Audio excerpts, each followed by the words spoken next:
All right, Adam Trigger here. It is Thursday. It's time for more Major League Baseball free picks right here on the WagerTalk YouTube channel. 3 straight winning days for me to start the week overall. 2-1 day yesterday. It's been a good week for me in Major League Baseball.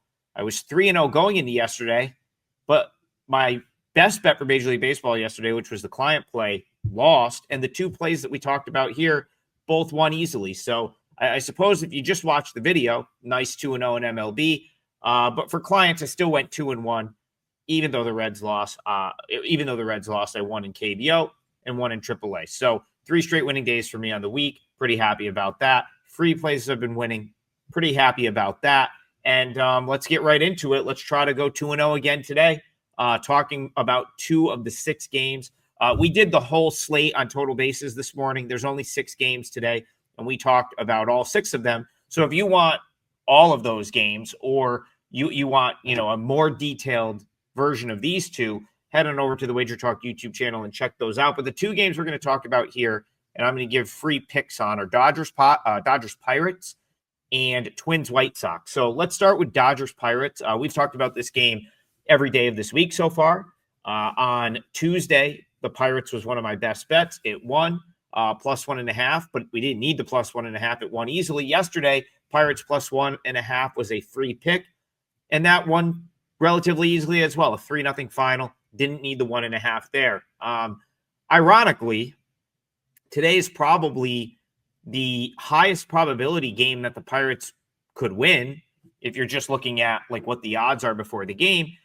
And yet it's probably the worst spot for them all week. So how could that be possible, right? The Pirates have Paul Skeens on the mound right here. And that's true. The problem for the Pirates is there's no plus 1.5 with Paul Skeens.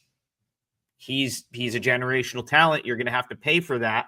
So you're looking at, instead of like the last couple of days where the Pirates are a substantial underdog and you could grab the 1.5, now you would need the Pirates to win just to cash, I don't know, plus 105, plus 110, which is the case here. So I'm going to look at this one first 5 because I don't want to bet against the Pirates right now. I've been way ahead of the curve on this team. I came into the month saying this was arguably my biggest play on team of September based on like where they're sort of priced in the market and where I feel like they are as a team. In my opinion, they're as good of a spoiler as you could ask for. Just a team that's out of it, but playing with nothing to lose. I mean, this is a team that's 63-77, but they're now 9-3 in their last 12 games. Yeah, they're 12 games out of a wild card spot. They're not going anywhere this year. But the reality is they have a ton of young pitching, some good young players, and I think the future, if the Pirates front office doesn't mess it up, is very bright. And I think you're really seeing kind of the beginning of that here. So I don't want to go against the Pirates. I don't want to bet against Paul Skeens, but I just can't trust the Pirates to pull off a sweep here over 9 innings, knowing a couple of things. One, that the Pirates have burned through almost all of their bullpen at this point. And 2, knowing that they have to start looking at innings limits for Skeens, because like it would be irresponsible not to. Let's put it this way.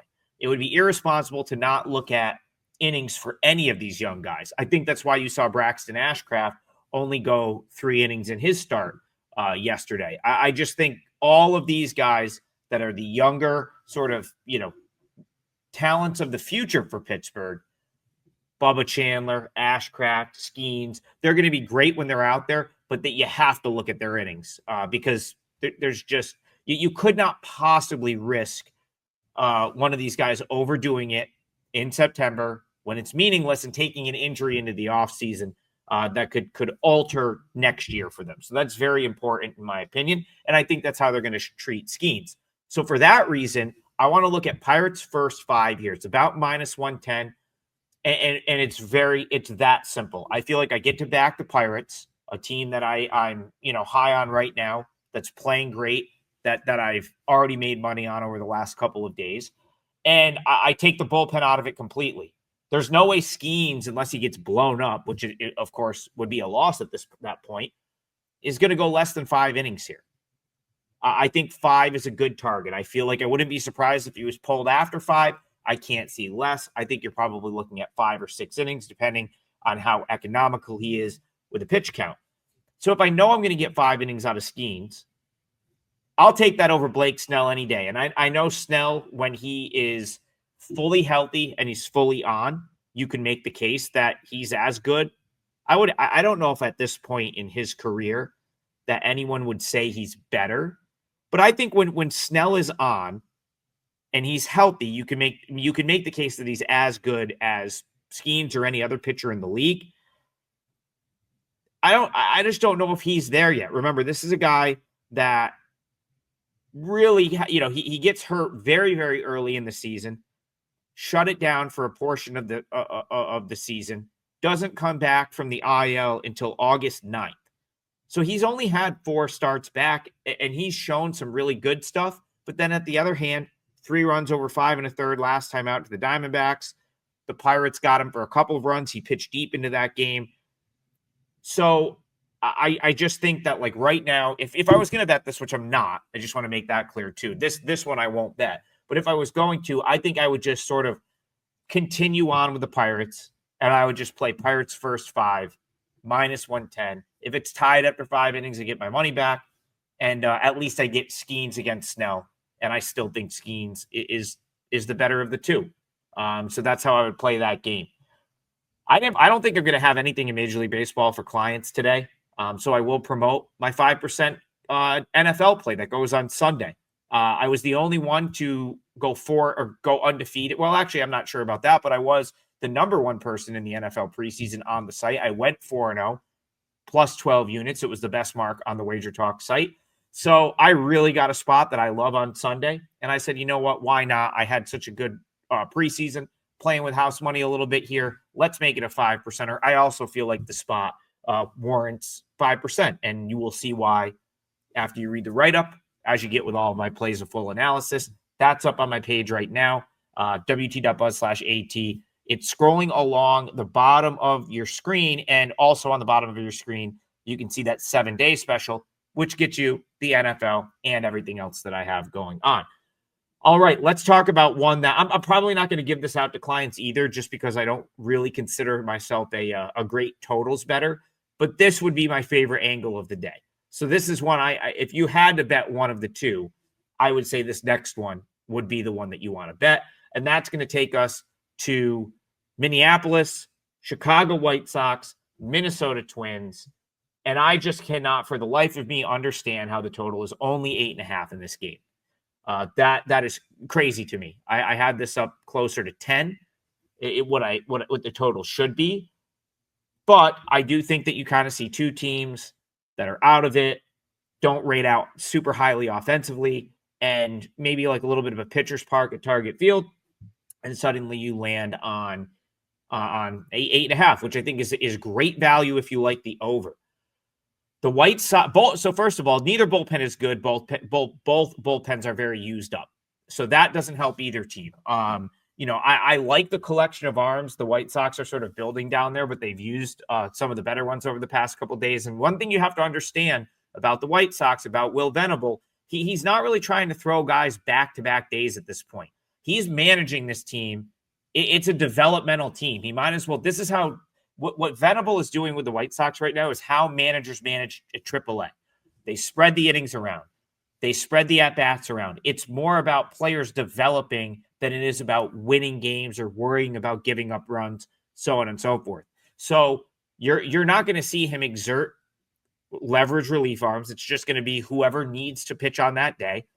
And what you're going to get here after Frazier Ellard, who is only an opener in this game, is Jonathan Cannon, who will be called back up to make the bulk appearance here for the White Sox. And in my opinion, it's certainly not by merit at this point. So Jonathan Cannon was sent down. He's been at AAA most of the month of August, and his month has been terrible. So yes, there's one very bad start for the White Sox mixed into these numbers. So understand that some of these numbers do come from the majors and him getting bombed by the Mariners. But still, this month, I mean, it's not like he hasn't got knocked around at AAA. And when you add it all up, August for Cannon, 8.59 ERA, 326 batting average against, and a 182 whip. That's not good, especially when a lot of that was accumulated at the minor league level. So that's not good. What else isn't good? Go look at his StatCast page for what he's done at the big league level this year. He's essentially bottom 10% for major league pitchers in every category. Pitching run value, fastball run value, expected ERA, bottom 9%, expected batting average, bottom 11%. Barely gets any swing and miss. Probably a guy that's going to spend a lot of time at AAA in his career. At the big league level, he's what after kind of getting off to a good start. Problem is, this is what happens. Guys have success early in their career. If they really can't sharpen like 3 or 4 pitches, it tends to look something like this, and they end up being more AAA guys. That's where Cannon is right now. He's not going to really overpower you with a fastball. You know, between his cutter and his four-seamer, it sits 89-93. And he's just not confusing anyone. He's not getting any swing and miss. I expect him to get hit by the Twins lineup here. On the other side, you've got Taj Bradley. Now, Bradley's an interesting one because Bradley has big-time upside, and I think that's what the Twins were trading for. I think we saw it his last time out. He can be really, really good. So don't get me wrong. That's absolutely, and that's another reason it's probably 8.5. When Bradley's on, he can be very good. But, you know, he's been a little bit hit or miss this year, hot and cold. He still doesn't get a ton of swing and miss. So that's like a concern, I would say, especially with a White Sox lineup that has a lot of young hitters that are just out there, you know, trying to see the ball, hit the ball to an extent. I think that can work against a guy like Bradley that throws more than, you know, about just about 50% fastballs. I think that actually matches up nicely with I think the White Sox hitters might match up okay with that. The other thing here is like, even let's just assume Bradley's great and he goes 6 innings. Let's say he gives up 1 run over like 6 innings and he's really good. The Twins have no bullpen. The Twins traded away every like relevant bullpen arm they had. And now their bullpen is essentially just guys that they're kind of given a look that like maybe or maybe won't be with the team next year. They really don't have any leverage options. And the ones that they do, it's not to say they don't have some good arms down there, but they don't have guys that are like super consistent that are just going to go lock it down on like a game-to-game basis. So when I look at this total, 8.5, both teams need to get to 4, or one of the two could blow it open. I just see so many ways this gets to 9. Maybe Bradley isn't as sharp as last time out, and the White Sox do a little bit off him. Maybe Jonathan Cannon gets blown up. Or maybe they're all the runs come late and you get them from both bullpens. The other very strong possibility, one starter has it, the other doesn't. Let's say this is like a 5-0 game. Neither of these teams are going to use, like they only have a couple of leverage arms each. So if this game gets out of hand where it's like 6-0, 5-0, you're going to see the back end bullpen guys that could very easily turn into like 9-4 very quickly. So just so many ways for there to be 9 runs in this game. A lot of opportunity for runs late in this game. You got to like the over 8.5 there. That's my strongest pick in Major League Baseball today. Not going to be a client play. It's just there's 6 games on the slate today. We didn't have much to choose from. But I do really think that there's offense in Twins White Sox tonight. Enjoy the NFL tonight if you're betting it. I won't have any action in the NFL on Thursday, but I will on Sunday, and that 5% play is up on my page. Check out the discount below, and we'll see you in the morning for total bases. Appreciate you guys tuning into these on a day-to-day basis. Drop in the comments below if you have any comments about the games. Maybe you disagree with me. Let me know. I love hearing the comments on a day-to-day basis on the WagerTalk YouTube channel. And we'll see you guys back here for more free picks tomorrow. Have a great day, everyone.